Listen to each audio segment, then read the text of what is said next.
Wait for me, Isabel. Kezia, wait for me. There was poor little Lottie, left behind again, because she found it so fearfully hard to get over the stile by herself. When she stood on the first step her knees began to wobble. She grasped the post.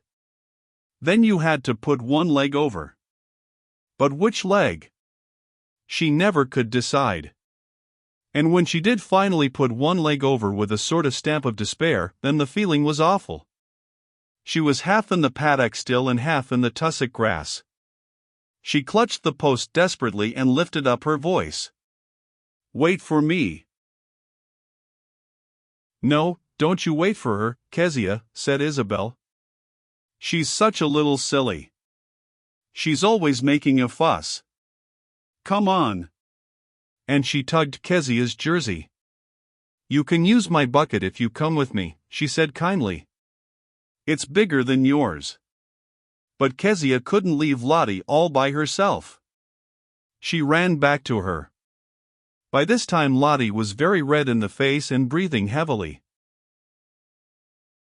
Here, put your other foot over, said Kezia. Where? Lottie looked down at Kezia as if from a mountain height. Here where my hand is. Kezia patted the place. Oh, there do you mean? Lottie gave a deep sigh and put the second foot over. Now, sort of turn round and sit down and slide, said Kezia. But there's nothing to sit down on, Kezia, said Lottie. She managed it at last, and once it was over she shook herself and began to beam. I'm getting better at climbing over stiles, aren't I, Kezia? Lottie's was a very hopeful nature.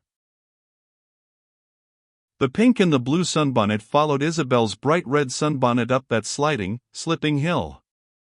At the top they paused to decide where to go and to have a good stare at who was there already.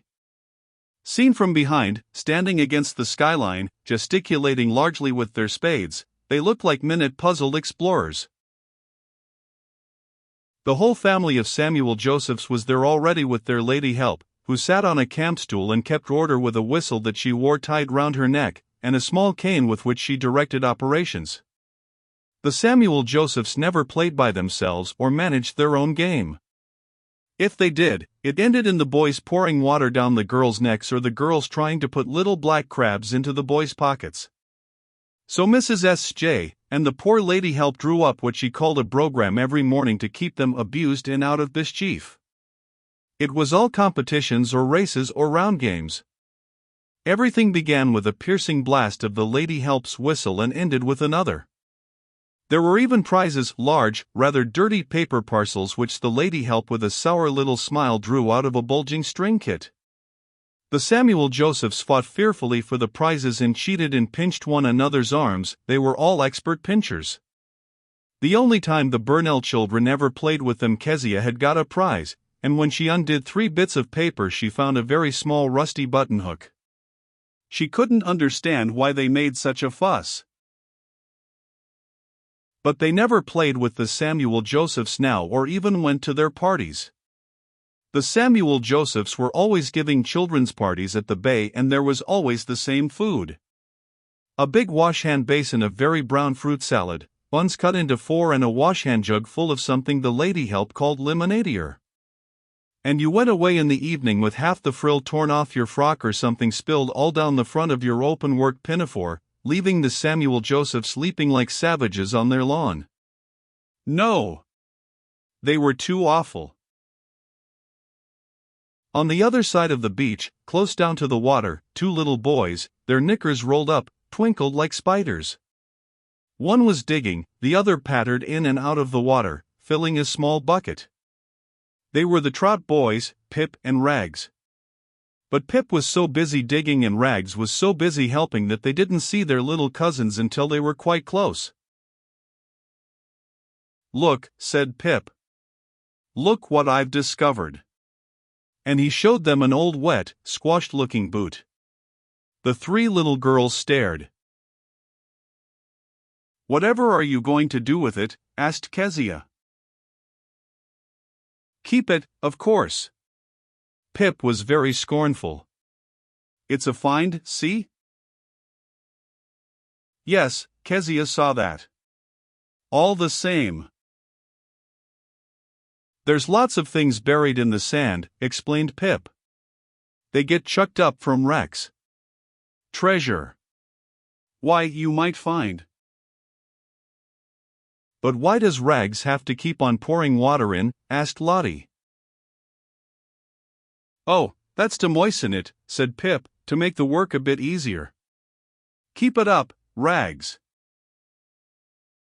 And good little Rags ran up and down, pouring in the water that turned brown like cocoa. Here, shall I show you what I found yesterday? Said Pip mysteriously, and he stuck his spade into the sand. Promise not to tell. They promised. Say, cross my heart straight dinkum. The little girls said it. Pip took something out of his pocket, rubbed it a long time on the front of his jersey, then breathed on it and rubbed it again. Now turn round, he ordered. They turned round. All look the same way. Keep still. Now. And his hand opened, he held up to the light something that flashed, that winked, that was a most lovely green. It's an emerald, said Pip solemnly. Is it really, Pip? Even Isabel was impressed. The lovely green thing seemed to dance in Pip's fingers. Aunt Beryl had an emerald in a ring, but it was a very small one. This one was as big as a star and far more beautiful.